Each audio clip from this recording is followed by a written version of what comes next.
menggunakan alat seperti konektor bengkok, gelas beker, gelas ukur, pipet tetes, pignometer, gunting, pengaduk kaca.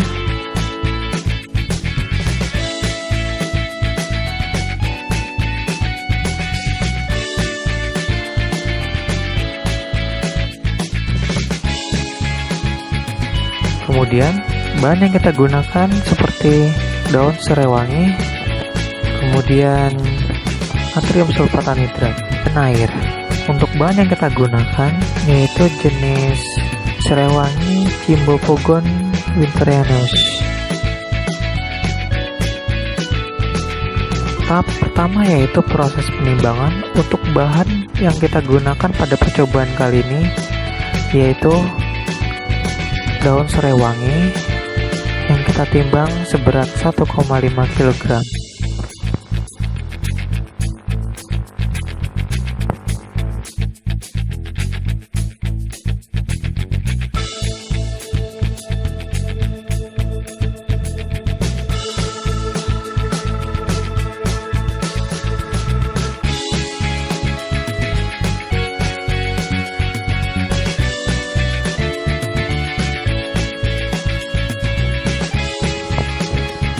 Penyulingan dapat didefinisikan sebagai proses pemisahan komponen-komponen suatu campuran yang terdiri atas dua cairan atau lebih berdasarkan perbedaan tekanan uap atau berdasarkan perbedaan titik didih komponen-komponen senyawa tersebut. Di mana pada dasarnya terdapat dua jenis penyulingan. Pertama, penyulingan suatu campuran yang berwujud cairan yang tidak saling bercampur hingga membentuk dua fasa atau dua lapisan. Keadaan ini terjadi pada pemisahan minyak atsiri dengan uap air. Penyulingan dengan uap air sering kita sebut sebagai hidrodestilasi. Pengertian umum ini memberikan gambaran bahwa penyulingan dapat dilakukan dengan cara mendidihkan bahan tanaman atau minyak atsiri dengan air. Pada proses ini akan dihasilkan uap air yang dibutuhkan oleh alat penyuling. Uap air tersebut dapat dihasilkan dari pembangkit uap air yang terpisah.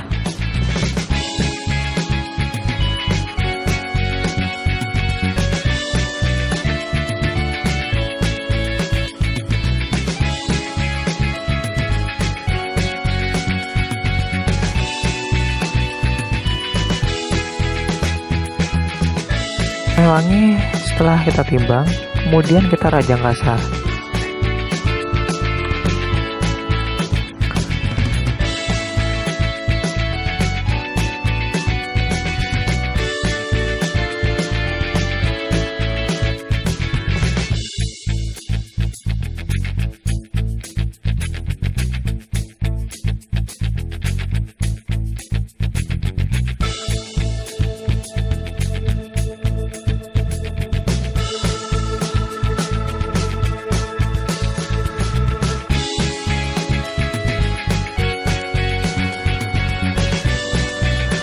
Pekerjaan utama penyulingan adalah mengisolasi atau mengeluarkan minyak atsiri dari bahan tanaman yang berbau.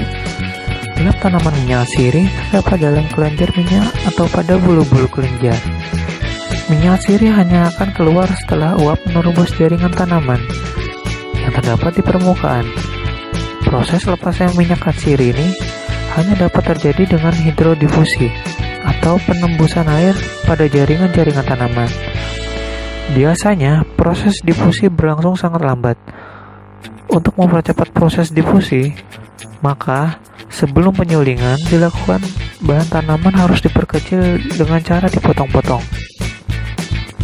Pemotongan menjadi kecil-kecil sering disebut dengan istilah kominusi. Pemotongan merupakan upaya mengurangi ketebalan bahan dengan hingga difusi dapat terjadi. Peningkatan difusi akan mempercepat penguapan dan penyulingan minyak atsiri. Ada kalanya, meskipun sudah dipotong-potong, ternyata hanya sebagian minyak atsiri yang dapat dibebaskan.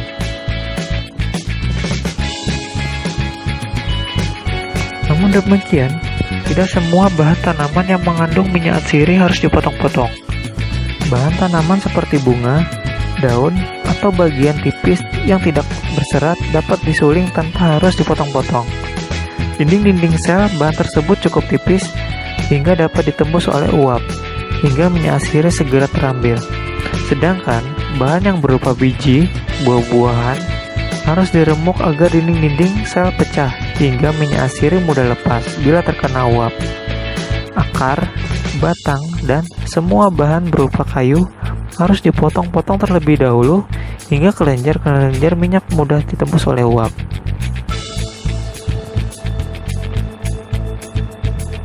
Pada dasarnya, pemotongan dan merupakan upaya menjadikan bahan tanaman menjadi lebih kecil hingga mempermudah lepasnya minyak asiri setelah bahan tersebut ditembus oleh uap.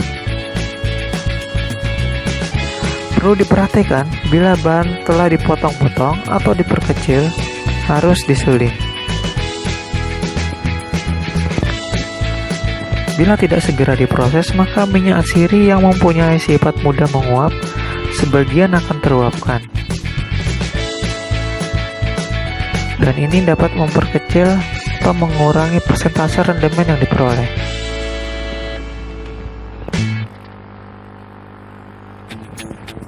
Ada beberapa faktor lain, yaitu penyimpanan bahan tanaman. Jika memang penyulingan bahan tanaman tidak dapat dicegah, artinya harus dimundur, maka penyimpanan dilakukan pada keadaan normalnya. Jadi, setelah tanaman dipangkas, tidak dikomunisi, ditempatkan dalam suatu ruangan yang tidak terkena sinar matahari secara langsung. Biasanya, hilangnya minyak asiri oleh penguapan relatif sedikit, tetapi hilangnya minyak asiri kebanyakan disebabkan oleh peristiwa oksidasi dan pendamaran atau resinifikasi.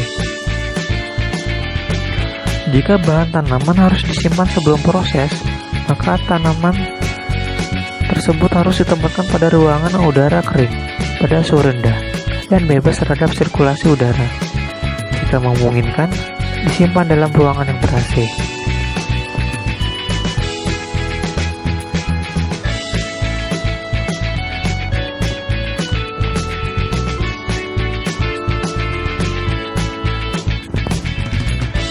Serai dalam kehidupan sehari-hari sering dijumpai dalam bumbu masakan yang berkuah, aroma, dan cita rasa masakan yang menggunakan serai bersifat khas. Serai yang demikian disebut sebagai serai dapur atau Cymbopogon citarum. Ada satu jenis serai lain yang sukar dibedakan secara visual dari serai dapur, yaitu serai wangi atau disebut dengan Cymbopogon winterianus. Keduanya berasal dari genus yang sama. Dari nama tertentu dapat diperkirakan perbedaan baunya. Minyak serai wangi atau disebut dengan citronella oil merupakan salah satu jenis minyak asiri yang berperan besar dalam perdagangan minyak asiri dunia, dan Indonesia menguasai 15% pasokan dunia. Minyak serai wangi mengandung komponen-komponen yang dapat diubah menjadi setengah jadi atau bahan jadi yang memiliki nilai ekonomis yang lebih tinggi daripada minyak serai wangi sendiri. Berdasarkan berbagai informasi yang telah diperoleh, selama ini Indonesia menjual minyak serai wangi dalam bentuk minyak mentah atau tidak dalam bentuk bahan olahan. Terdapat dua jenis minyak serai wangi, yaitu tipe Jawa Cymbopogon winterianus Jowit dan tipe Celong Cymbopogon nardus Kendall.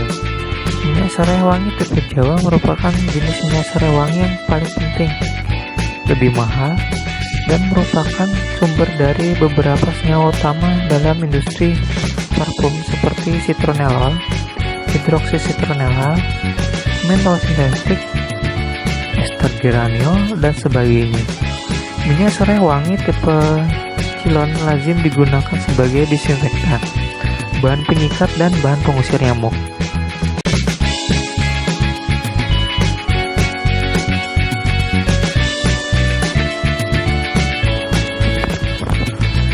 Setelah bahan dirajang, kemudian daun serai wangi yang telah dirajang kecil-kecil dimasukkan ke dalam ketel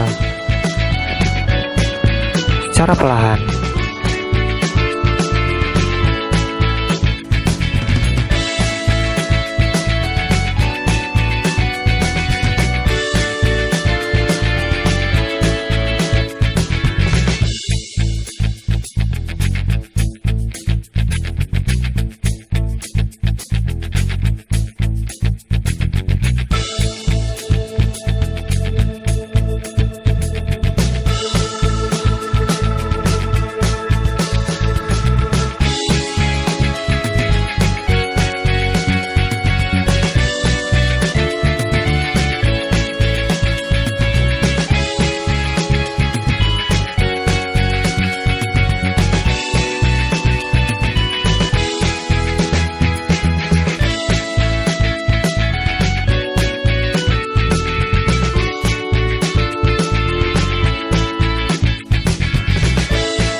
Kemudian kita merangkai alat destilasi uap air. Hubungkan konektor lurus ke ketel. Kemudian setelah itu hubungkan konektor lurus menggunakan konektor bengkok ke kondensor bola. Setiap pemasangan konektor, terlebih dahulu pada ujung bagian konektor kita oleskan vaselin sedikit agar memudahkan melepas ketika selesai digunakan.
Setelah konektor terhubung semua, kemudian kita pasang separator pada bagian bawah tempat keluar kondensat pada bagian kondensor.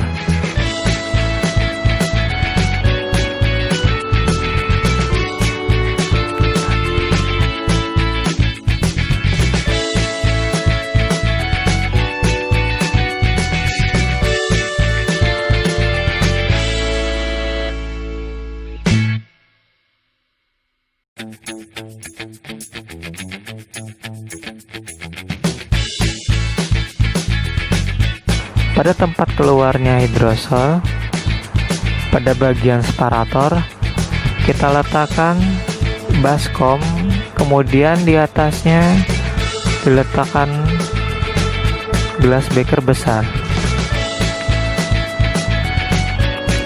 Tujuannya dari Penambahan baskom ini adalah untuk menampung kondensat yang dihasilkan ketika pada saat proses destilasi uap air. Fungsi dari kondensor bola yaitu untuk merubah uap yang mengangkut minyak sirih menjadi kondensat yang berupa cairan. Penyulingan destilasi uap air, atau bisa kita sebut dalam bahasa Inggris water steam distillation. Destilasi uap air sering disebut juga metode pengukusan. Pada metode penyulingan ini, bahan diletakkan di atas rak-rak atau saringan berlubang. Ketel suling diisi dengan air sampai permukaan air berada tidak jauh dari saringan. Ciri khas dari metode ini adalah uap selalu dalam keadaan basah jenuh, tidak terlalu panas, dan bahan yang akan disuling hanya berhubungan dengan uap dan tidak terkena panas. Di mana pada destilasi uap air ini, spesifikasi yang cocok yaitu bahan dan air terpisah oleh angsang. Angsang merupakan pembatas atau pemisah antara bahan dan air. Kemudian yang kedua yaitu cocok untuk bahan dedaunan. Yang ketiga dapat dioperasikan pada suhu sedang dan kecil. Lebih mudah pengoperasian dan aroma minyak yang dihasilkan sedang atau soft. Untuk rangkaian alat destilasi uap air ini terdapat beberapa bagian. Pada bagian ketel terdapat angsang sebagai pembatas, kemudian indikator air. Setelah itu proses destilasi uap air ini berlangsung selama kurang lebih 2 jam.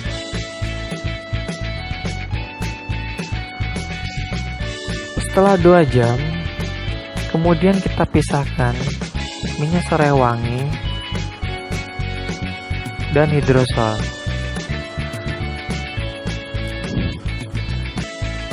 Dimana setelah ditunggu beberapa saat, kondensat akan terkumpul pada separator, dan lama-kelamaan akan terbentuk 2 lapisan, di mana pada lapisan atas pada bagian separator merupakan minyak serai wangi, lapisan bawah merupakan hidrosol.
Minyak serai wangi yang diperoleh kemudian ditampung menggunakan gelas beker bersih.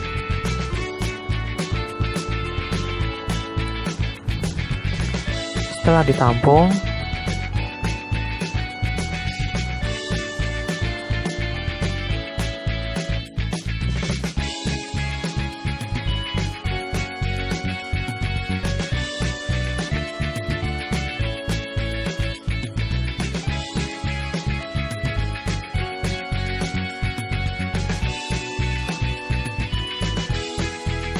minyak serai wangi, kemudian kita tambahkan natrium sulfat anhidrat sedikit. Tujuan dari penambahan natrium sulfat anhidrat ini adalah sebagai pengikat air ketika pada saat proses pemisahan antara hidrosol dan minyak ada air yang ikut pada minyak, sehingga kita tambahkan sedikit natrium sulfat anhidrat untuk mengikat air yang masih berada di dalam minyak serai wangi.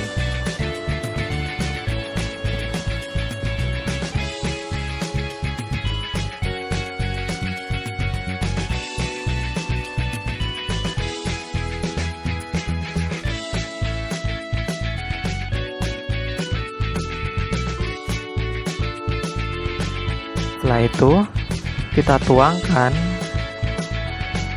minyak serai wangi yang kita peroleh ke dalam gelas ukur untuk mengetahui berapa volume minyak serai wangi yang kita hasilkan. Rata-rata volume minyak serai wangi yang dihasilkan dengan menggunakan berat bahan sebesar 1,5 kg rata-rata diperoleh antara 9 sampai 15 mili.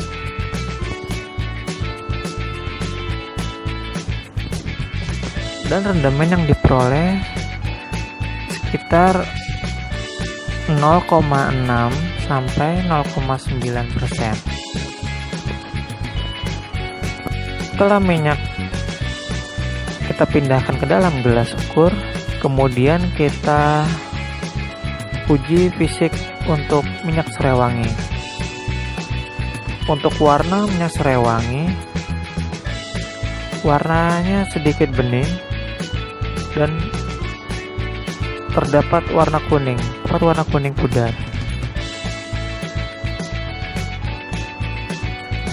Dimana ini sesuai dengan SNI dari minyak serai wangi. Pada penentuan masa jenis minyak sirih, terlebih dahulu kita timbang pikno kosong, kemudian kita catat masanya. Setelah itu, pikno tersebut kita bersihkan kembali, kemudian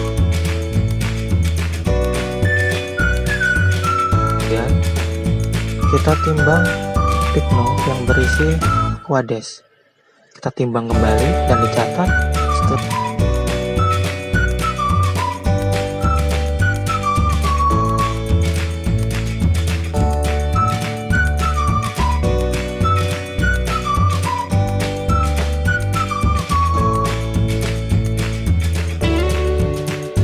Setelah itu, pikno kosong dibersihkan dan ditimbang pikno yang berisi minyak sirih yang kita peroleh.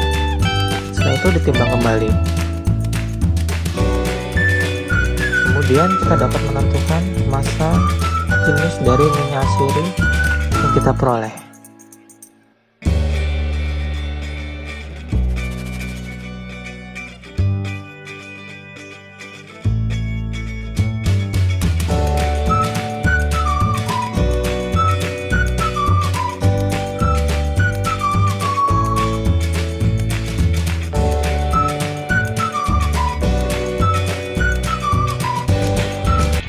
Refraktometer adalah alat yang digunakan untuk mengukur kadar konsentrasi bahan terlarut, misalnya gula, garam, protein, dan sebagainya. Begitu juga minyak. Prinsip kerja dari refraktometer sesuai dengan namanya adalah memanfaatkan refraksi cahaya. Refraktometer AB atau refraktometer yang kita gunakan ini merupakan refraktometer untuk mengukur indeks bias cairan, padatan, dalam cairan atau serbuk dengan indeks bias dari 1300 sampai 1700 dengan persentase padatan 0 sampai 95%.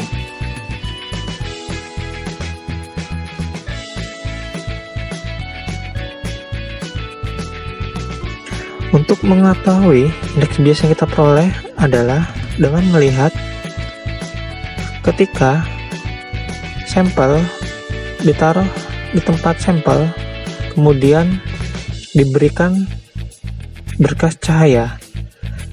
Setelah itu kita cari titik gelap dan titik terang, dimana untuk praktikum kali ini ada refraktometer yang kita gunakan. Hasil yang diperoleh adalah dimana kondisi gelap pada bagian bawah, kemudian kondisi terang pada bagian atas.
Polarimeter merupakan metode analisis instrumen menggunakan rotasi cahaya yang terpolarisasi oleh suatu bahan sebagai ukuran konsentrasinya dalam larutan.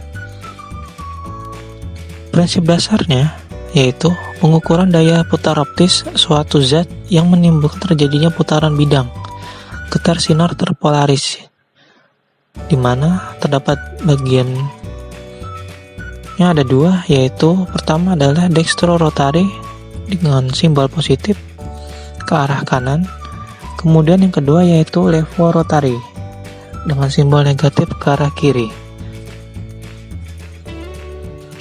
Polarimeter merupakan alat yang didesain untuk mempolarisasikan cahaya dan kemudian mengukur sudut rotasi bidang polarisasi cahaya oleh suatu senyawa aktif optis.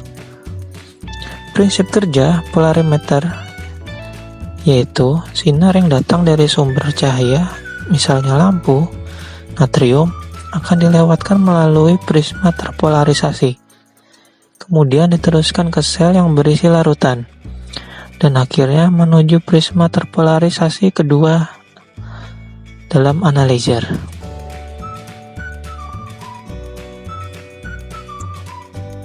Untuk pengoperasian dari polarimeter, kita dapat mengatur posisi positif untuk putar ke positif, kemudian untuk putar negatif, sehingga nanti akan didapatkan posisi gelap dan terang.